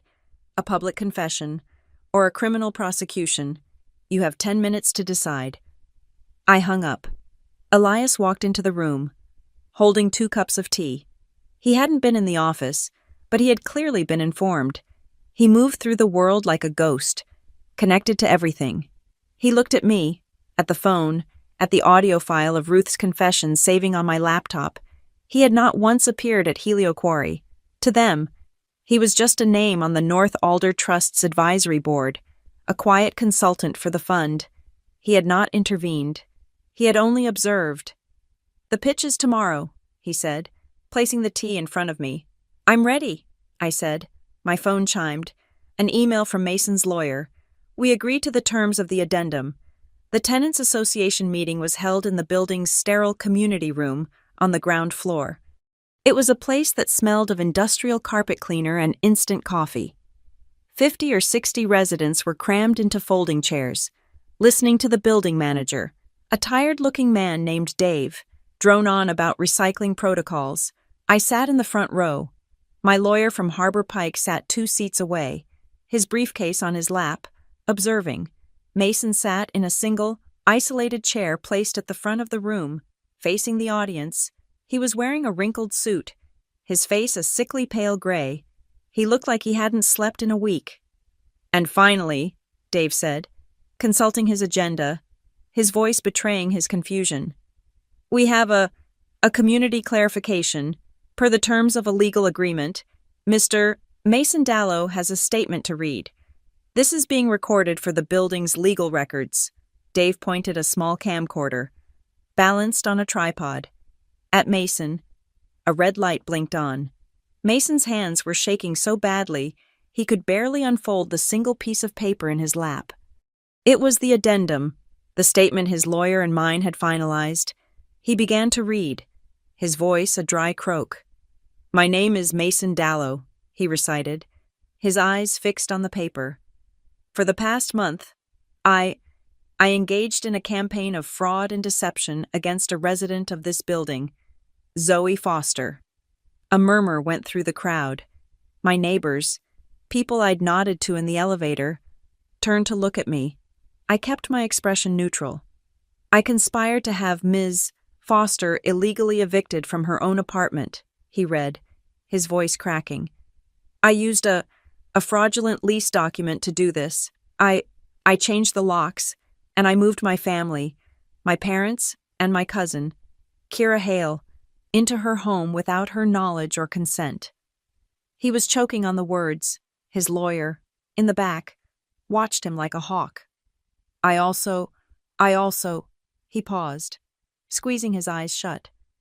"I installed a hidden camera in her living room to record her, in violation of her privacy. I stole her digital signature to authorize the fraudulent lease. I and my family are fully responsible for all damages, penalties, and legal fees. This was not a misunderstanding. It was a deliberate and malicious act," he finished. The silence in the room was absolute, thick and horrified. "I apologize," he whispered, "to Ms. Foster, and to the residents of this building, for this. It is done." He folded the paper, and in that awful stunned silence, a voice shrieked from the back of the room. "He's lying. She's making him say this. Kira." She burst through the door, her face blotchy and furious. She looked even worse than she had at the coffee shop. She's a monster. She's my sister, my cousin, and she's doing this. She's destroying us. She forced him to sign that. She's evil. She was appealing to the crowd. Playing the last card, she had the hysterical, wronged family member. I didn't turn around. I didn't raise my voice. I simply spoke to the building manager. Dave, I said, my voice calm. Could you please ask Ms. Hale if she has found employment yet? Kira stopped, stunned. What? I turned in my chair, very slowly, and looked at her. Kira, you have, as of this morning, 12 outstanding, fraudulent bills in your name, all of which are now your sole responsibility. You also have the work-share plan I created for you. I suggest you stop this performance and start making calls. The catering company is hiring for the weekend. You are late on your first payment. She stared at me, her mouth opening and closing.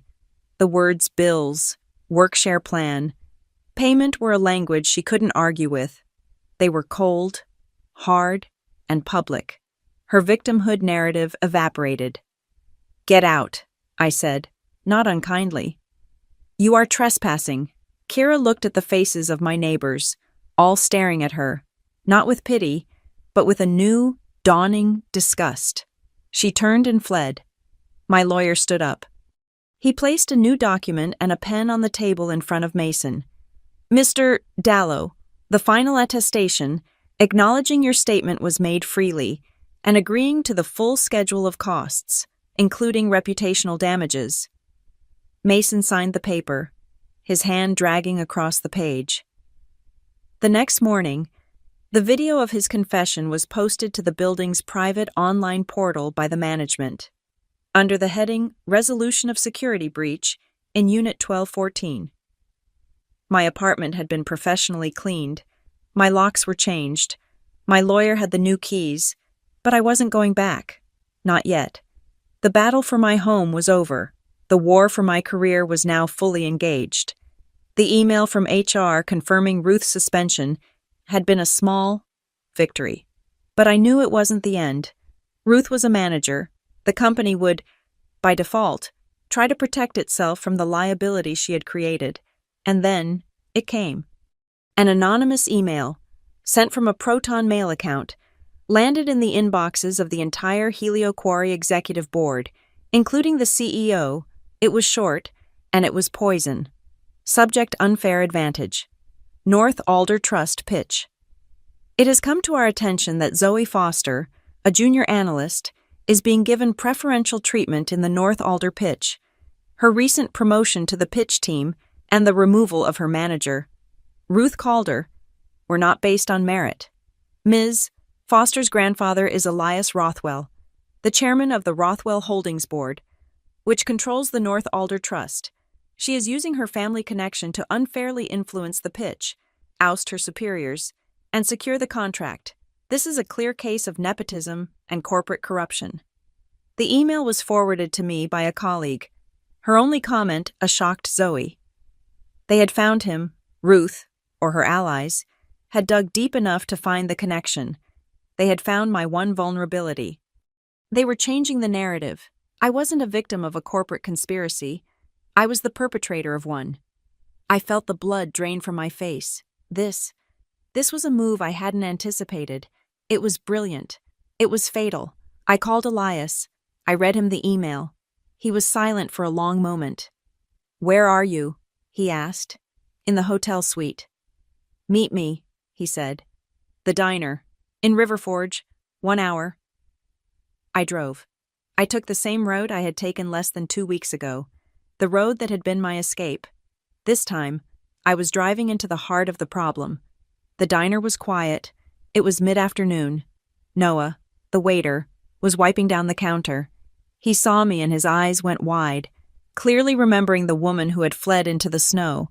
Elias was in the same booth I had sat in, the one where I had marked up my resume. He had a cup of coffee in front of him. I slid in opposite him. "He recognized you," I said, nodding to Noah. "I paid for his semester's tuition," Elias said, waving the comment away. "He's a good boy. He held on to the resume." I looked at the man who had torn through a blizzard to find me, the man who had given me the keys to a legal and financial arsenal I couldn't have imagined. "They know," I whispered. "Elias, they know about you. They're telling the board I'm using you, that Ruth was framed, that I'm just a product of nepotism. I've lost. The pitch is compromised." "Do you believe that?" he asked. He wasn't angry. He was curious. "Of course not. The project perimeter deck is solid. The data it's irrefutable." "Then the deck is your answer," he said. "This," he tapped the table, "is what they expect. Whispers, back channels, a quiet word from the chairman. They think you are old money. They think you are weak. They are projecting their own desires onto you. They believe that if they had your connections, they would use them. So, they assume you are—" He leaned forward, his voice low and intense. "If they think you have a grandfather pulling the strings, let them. It makes them sloppy. It makes them focus on the wrong thing. They will be busy trying to find evidence of my influence, of my calls, of my interference. They will find none, because there is none." He pointed a finger at me. "You will let the results, not the relationship, be the answer. You will submit that deck. You will not add my name. You will not add a reference. You will submit it as Zoe Foster. Analyst, you will let the work speak for itself, in the cold, clear light of day. Let them look for ghosts. You will show them the numbers." I took a deep breath. The panic was receding. He was right. He wasn't giving me a fish. He was teaching me how to drain the ocean. "The pitch," I said. "The final version is due today." "Then you had better get to it," he said, taking a sip of his coffee. I went back to the Harbor Pike office. I opened the final file, Project Perimeter, Z. Foster. I attached it to a new email. The recipients were the official, blind inbox for the North Alder Trust Selection Committee. I hit send, no introduction, no signature block, just the file. The next 2 days were a vacuum. I worked from the hotel, finalizing the cleanup of my old apartment. The legal team served the final device wipe notices to Mason and Kira. They were, effectively, erased from my life. Then, the email came. It was from the North Alder Trust Committee. "Dear applicants, we thank you for your submissions. We have narrowed the field to 3 finalists. The following teams are invited to present to the board." My name was on the list. I was a finalist, but I wasn't the only one. There were 2 other agencies, both large, established firms. My phone lit up. It was my colleague at Helio Quarry. "Zoe," she whispered, "you're in. You're actually in. But it's a mess here. The board is completely divided." The anonymous email. It worked. Half of them think you're a plant. The other half think the data is too good to ignore. "What about Ruth?" I asked. "That's the crazy part," my colleague said. "A rumor just leaked. She's planning on holding a press conference or releasing a public statement, something about, for the good of the company, and clearing her name." I laughed. A real, actual laugh. A press conference. "What's so funny?" my colleague asked. "She's going to accuse you of nepotism publicly." "Let her," I said, a smile spreading across my face. I thought of the audio file sitting on my laptop, the one of Ruth, in her own panicked voice, offering me a 50% raise and a directorship to cover up her felony. "Let her say whatever she wants," I said. "Just make sure Appendix R is listening." The night before the North Alder Trust presentation was a vacuum. The chaos of the past 2 weeks, the eviction, the legal filings, the corporate espionage had settled into a dense, pressurized silence. I was in Elias's suite, which now felt more like a command center than a home. My presentation, Project Perimeter, was open on my laptop. It was lean, precise, and contained exactly 0 adjectives that could be described as warm. I was running through the data on slide 3, cross-referencing my savings model with Mark's historical overages, when my personal cell phone, the one I kept active purely as a data collection device, lit up. It was Kira. I had blocked her number, but she was calling from a new one, a prepaid burner. I let it ring. But the sheer persistence, the rapid-fire call-hang-up call sequence, was a new level of desperation. Curious. I answered. I put it on speaker and hit record. Zoe. Oh my God. Zoe, please. She wasn't crying. She was hyperventilating. It was a raw, ugly sound, devoid of the performance she'd used in the coffee shop. This was real. You have to help me. You have to. Help you with what? Kira, I asked. My voice was flat. He kicked me out. The guy I was staying with, he said he got a call from a lawyer about my debts, about the fraud. He said he doesn't want to be involved. And he took all the money I had. He said it was for rent, and he kicked me out. She was spiraling, the consequences of her actions creating a chain reaction I had no part in. That sounds like a personal problem. Kira? But I have nothing, she shrieked. I'm at a bus station. I have $22, Zoe. Please. I'm your family. You did this. You put this all on me. The bills. I can't. She dissolved into a wail. Just send me $500. Just $500, so I can get a room, please. The old me. The girl who had always been the rescuer. The one who paid for Kira's textbooks, her car repairs, her bad decisions. She was a ghost in the room. I could feel her, wanting to fix it. I silenced her. No, I said. What? No, I will not be sending you money. I suggest you consult the repayment plan. The catering company is, as I recall, hiring. You? She was sputtering, the sobs replaced by a cold, reptilian rage. I hope you fail. I hope you die alone in this rich. I hung up. I added the new number to my block list. The phone rang again, almost immediately, a different unknown number. I answered. Speaker. Record. You're a cold, hard bitch, aren't you? The voice was gravelly, thick with malice. Cynthia Dallow, Mason's mother.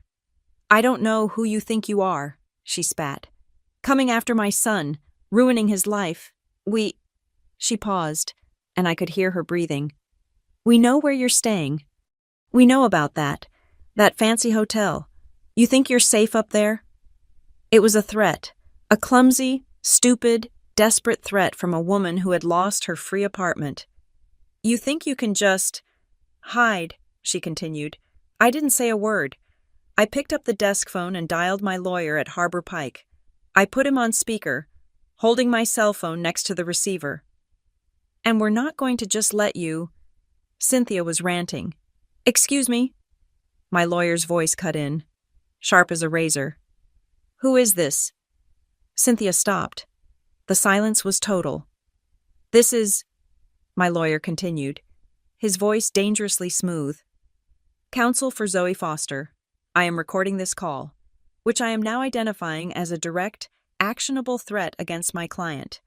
This is a violation of the stipulated judgment and the restraining order. Thank you. Ms. Dallow, we will be filing for immediate sanctions with the court in the morning. Good night. He hung up. Cynthia's line was still open. I could hear her sharp, panicked breathing. Then, a click. I put my cell phone down. The suite was quiet again. I turned back to my laptop. Slide 4, the no-scope creep framework. My phone buzzed. A text. This time, from Mason. His number wasn't blocked. It was just archived. A digital evidence locker. Zoe, my mom is a mess. You're destroying my family. For what? An apartment. Just be a decent person. Be the person I used to know. Call this off. I read the text. The attempt to paint me as the aggressor. Him as the victim. The nostalgia for the woman I used to be, the woman he could manipulate. I didn't reply. 5 minutes passed. My phone buzzed again. Mason. Fine. Fuck you. You and your rich old man. You think you've won? You're nothing. You're a cold, empty bitch. I hope you lose everything. I took a screenshot of the 2-message sequence. Be a decent person. Fuck you. I emailed the screenshot to my lawyer with the subject line, "For the file." The next morning, the day of the pitch, I was dressed and ready by 7 a.m. I was in the lobby, waiting for a car, when the hotel's head of security, a man who now nodded to me with a respectful deference, approached. "Ms. Foster," he said quietly, "there is a disturbance at your office at Helioquarry Brands. Our security liaison there just called. It's about you." A disturbance. A young woman, Kira Hale. She's in the main lobby, screaming. She's demanding to see you, saying you've ruined her life and stolen her money. She's making quite a scene. I pictured it. The glass lobby, the corporate art, and Kira, at the center of it, finally, fully imploding. She was trying to sabotage my presentation, to have me walk into my own office building through a gauntlet of my own personal drama. The old me would have rushed over, to calm her down, to appease her, to manage the optics. "Is the Helioquarry security team handling it?" I asked. "Yes, ma'am. They're trying to remove her. She's not cooperating." "Thank you for the update," I said. "My car is here. I'm heading to the North Alder Trust building." You're not going to your office?" he asked, surprised. "No," I said. "It's not my problem. She's a non-employee trespassing on private property. Security can handle it." I walked out the revolving door.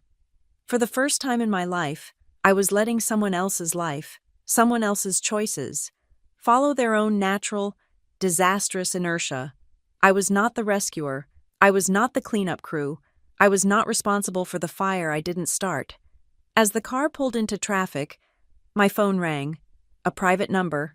I let it go to voicemail, but they called back immediately. I answered. "Zoe?" It was Ruth. Her voice was unrecognizable. The polished, sharp, managerial tone was gone. It was a dry, terrified whisper. "Zoe, please, you have to listen to me." "I'm listening, Ruth," I said. It was a setup," she said, the words tumbling out. "Mason, he came to me. He told me you were unstable, that you were on the verge of a breakdown. He tricked me. The lease, the paralegal. That was his idea. He said it was to help you, to force you to take a break. I was just trying to protect the account." The lie was so desperate, so flimsy. It was almost pathetic. She was trying to pin her own conspiracy, the conspiracy I had her confessing to on tape on Mason. "He set me up," she pleaded. "Ruth," I interrupted. My voice was calm, measured. I felt no anger. I felt nothing at all. "Nobody sets up an honest person." I hung up the phone. I turned it off. The rest of the drive was silent. I didn't look at the city. I looked at my notes. That night, I had rehearsed the pitch a final time, not in front of a mirror, but to the empty dark glass of the suite's window. It was 10 minutes long. I had removed every single superlative, every piece of marketing fluff. There were no synergies, no activations, no deep dives. There was just data. There was just the framework. "Goodwill is a liability," I said to my reflection. "Brand loyalty is not built on accommodation. It is built on the predictable, reliable, and profitable execution of boundaries. Our Project Perimeter framework is not a marketing strategy. It is a risk mitigation model that redefines brand integrity." I clicked to the next slide. This model, based on an 18% reduction in verified scope creep, I finished, 10 minutes, on the dot, my phone, the one Elias had given me, buzzed on the nightstand. A single text message from him. "Be on time. Don't apologize for your talent." I looked out the window. The snow, which had been falling as a light, agitated flurry all evening, had finally stopped. The city was silent, covered in a clean, white, undisturbed blanket. The storm was over. The boardroom for the North Alder Trust was on the 42nd floor, a space designed to intimidate. It was a long, dark room, dominated by a single, monolithic slab of polished granite that served as a table. Floor-to-ceiling glass overlooked the Boston Harbor, but the light was absorbed by the dark mahogany walls. Seated at the table were the 12 members of the selection committee. They were impassive, severe, and looked impossibly old. I was the last to present. The first team, from a large, established Boston agency, was a 5-person entourage. They were slick, they had multimedia, glossy leave-behinds, and a presentation full of warm, fuzzy words like synergy, legacy, and partnership. They were, in essence, a more expensive version of Mark's stability pitch. The second team, from a lean digital-first firm, was all data, but no soul. They talked about conversion funnels and KPI optimization, but had no central thesis. Then, they called my name. Helio Quarry Brands, Ms. Zoe Foster. I walked to the front of the room, alone. I had no entourage, I had no glossy binders, I had my laptop, which I plugged into the system, and a single file. The whispers were audible. They were expecting a team. They saw a lone, 31-year-old analyst. They saw the name from the anonymous email. I could feel their skepticism, their suspicion, pressing in on me. I stood at the podium. I looked at each of them. I did not smile. I clicked to my first slide. It was just white text on a black background. Good morning. Businesses do not fail from a lack of opportunity. They fail by saying yes too much, too soon. I let the sentence hang in the air. My name is Zoe Foster, and my thesis is that North Alder Trust is at risk, not from the market, but from its own ambiguity. Your brand, your investments, and your partnerships are suffering from a lack of clearly defined, rigorously enforced boundaries. I clicked to the next slide. I am not here to sell you a marketing campaign. I am here to present a new operational model. I call it the Perimeter Playbook. For the next 8 minutes, I walked them through the 5 core principles. I did not use my personal life as an example. I didn't need to. The data was the story. I showed them the numbers from Helio Quarry's own files, Mark's files, the 18% overage and vanity spend, and scope creep that came from a stable relationship built on accommodation. The Perimeter Playbook, I concluded, is not about building walls. It is about building gates. It ensures that every partner, every vendor, and every new initiative has a clear, contractual, and finite purpose. It eliminates ambiguity. It eliminates scope creep. It makes your yes valuable because it is protected by 1,000 structural no's. I finished. The room was silent. A man at the far end of the table, one who had not looked up from his papers the entire time, finally spoke. His voice was like dry paper. Ms. Foster, a compelling thesis. However, the committee has been made aware of certain rumors. Here it was. Rumors, he continued, that these materials, this very deck, was compromised, leaked. I believe, how can you speak of boundaries and integrity when your own data is not secure? He was testing me. He was checking to see if I was a victim. I met his gaze. Thank you for that question. It speaks to the very heart of the framework. You are correct. An early, simplified draft of this proposal was, in fact, co-opted. A murmur went through the room. However, I continued, my voice cutting through it, the perimeter framework is not just a theory. We practice it. That initial file was digitally watermarked. We tracked its exfiltration, its destination, and its receipt in real time. It identified a security breach, which has since been fully contained and legally resolved. I leaned forward slightly. But more importantly, a second, different, compromised file was intentionally baited and placed in a secondary unsecured server. That, too, was tracked, downloaded, and recorded. We did not just suffer a breach. We conducted a successful penetration test of our own internal security. We have the logs. We have the data. My data integrity is the only reason we are aware of the problem at all. I had not raised my voice. I had not named Mason. I had not named Ruth. I had simply shown them that I was not the one who had been trapped. I was the one setting the traps. The man stared at me. He did not reply. A different woman, sharp and pragmatic, spoke up. That is all very abstract, Ms. Foster. Let's try a practical test. She looked at her notes. You are all finalists. We are now in an emergency situation. Let's say our board just mandated a 20% budget cut, effective today, but we must maintain all projected growth. Your predecessors, she nodded at the empty chairs of the other teams, asked for a week to model this. You have 90 seconds. What do you cut? This was the final exam. I took a breath. I would not cut from the core. The problem is not the budget.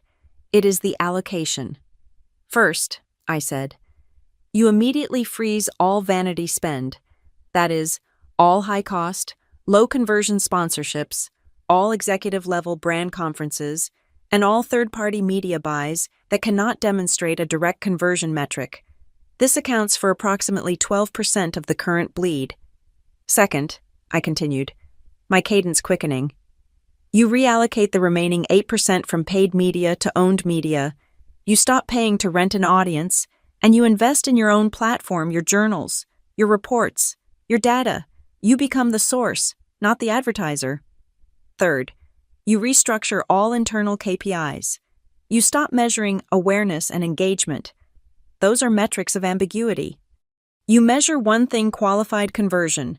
If a partner cannot deliver, their contract is reviewed under the new perimeter guidelines. I finished.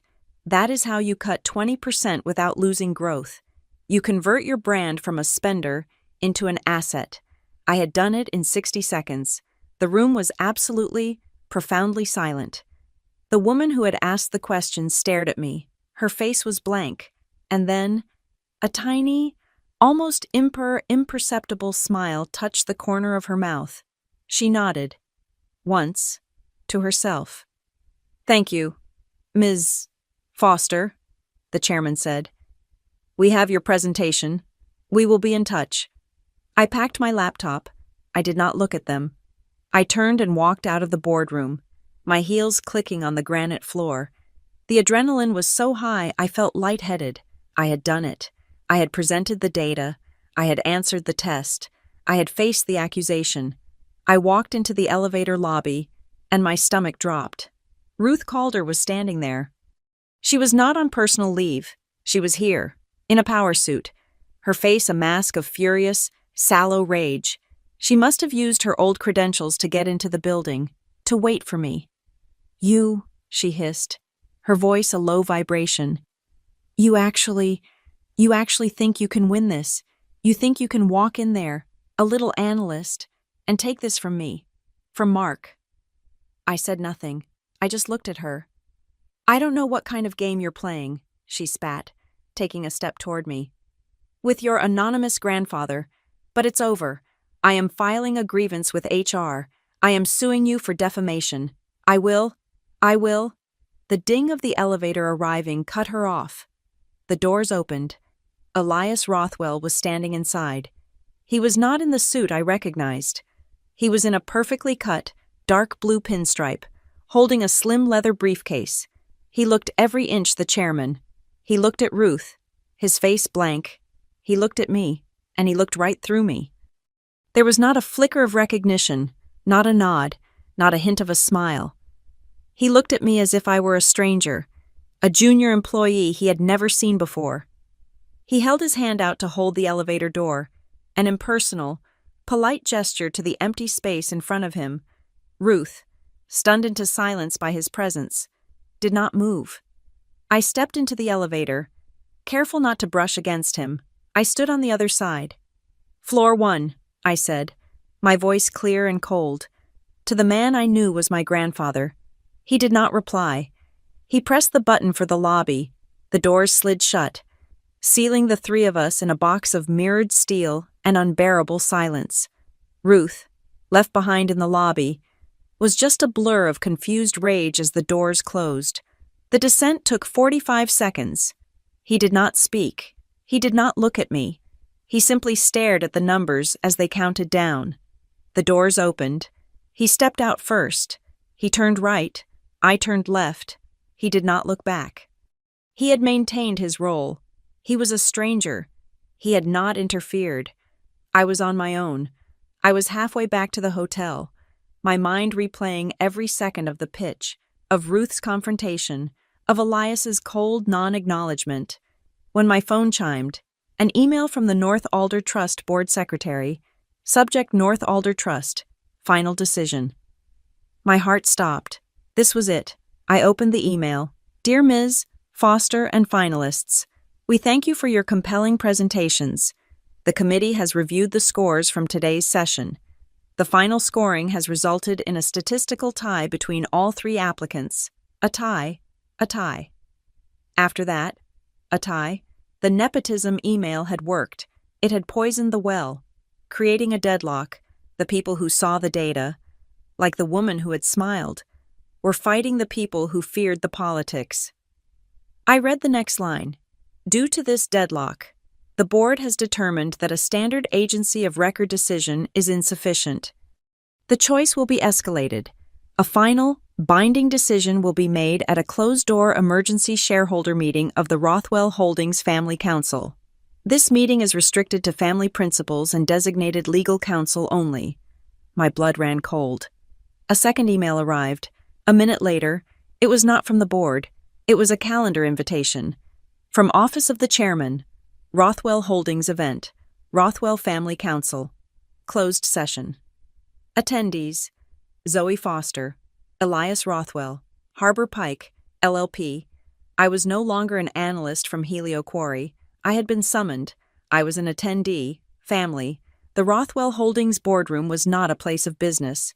It was a hall of judgment. The room was old, perhaps 200 years old, paneled in dark, almost black, oak. The air smelled of old leather, floor wax, and the sheer metallic weight of generational money. A single, 50-foot table dominated the space, and around it sat the family, a collection of aunts, uncles, and cousins I had never met.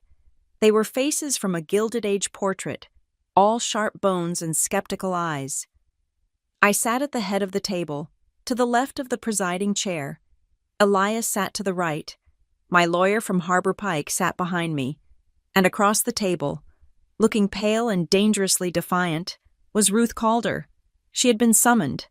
Next to her sat the Helio Quarry CEO and Donovan, the head of HR. They were here, ostensibly, to defend their company against the charge of harboring my nepotistic influence. There were 3 thick, cream-colored, wax-sealed envelopes on the table. An older woman, with Elias's gray eyes and a spine of steel, called the meeting to order. We are convened to resolve the deadlock regarding the North Alder Trust contract, she said, her voice like crisp parchment. This has ceased to be a simple vendor selection. It has become a question of values. She looked directly at me. The nepotism accusation has been leveled. Simultaneously, this contract decision has been linked to the new Rothwell Mentorship Initiative.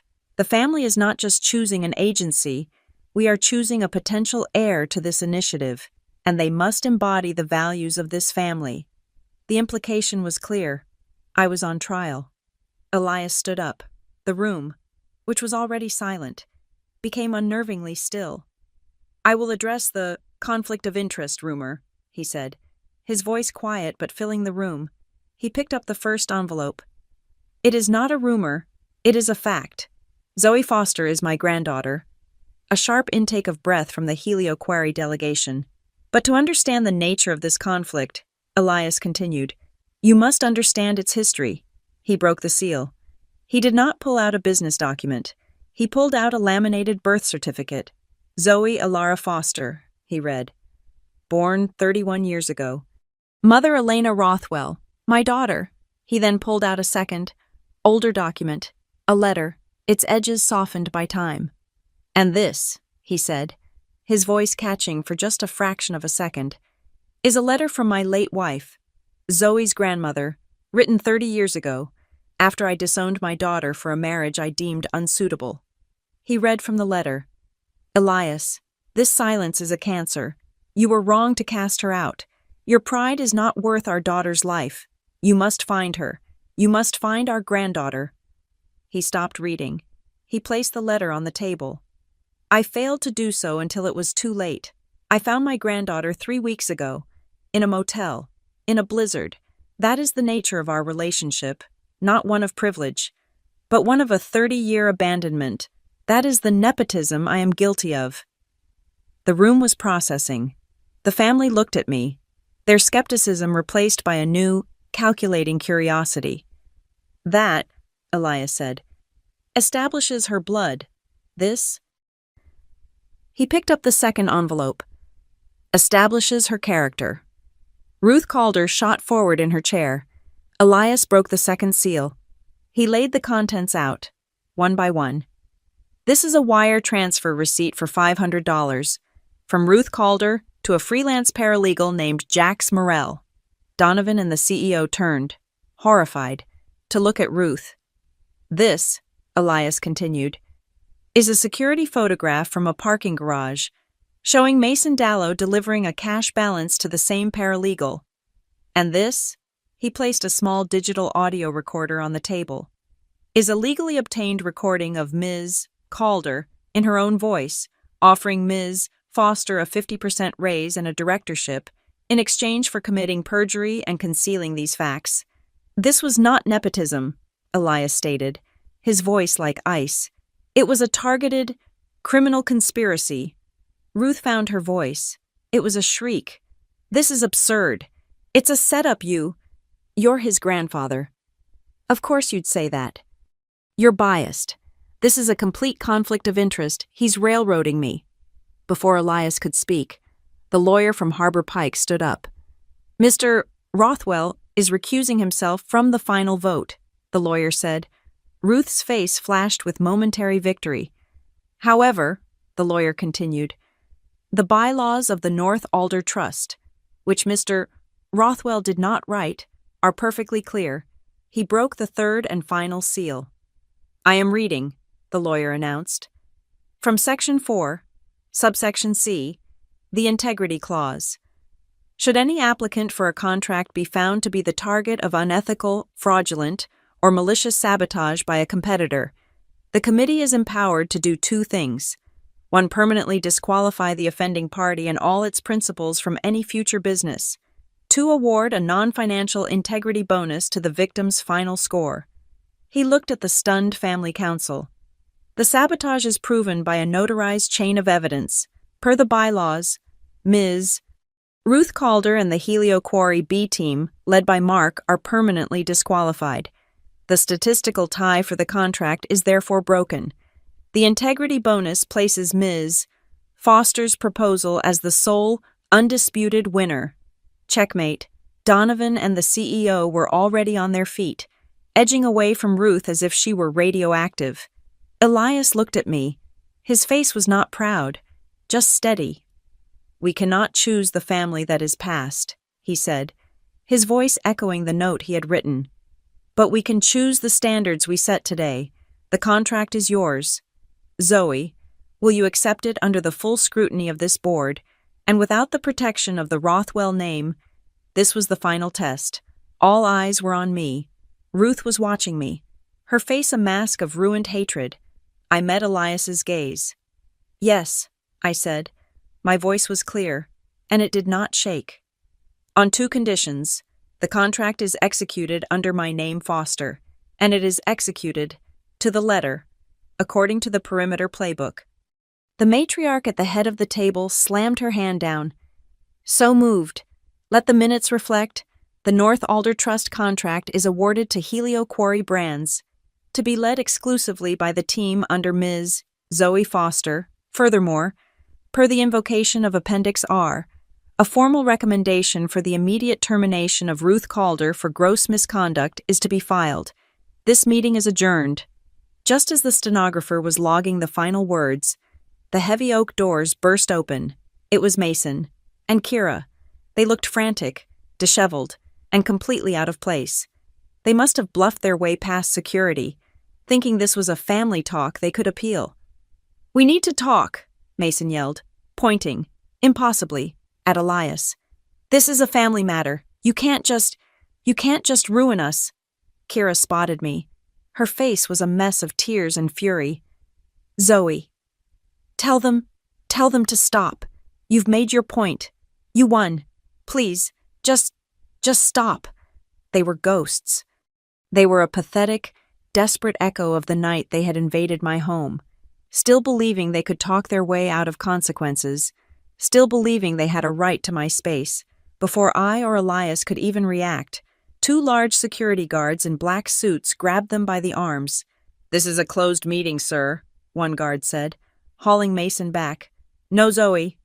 "We're family," Kira wailed, her heels dragging on the carpet as she was pulled out. The heavy doors shut, muffling their cries. The room was silent again.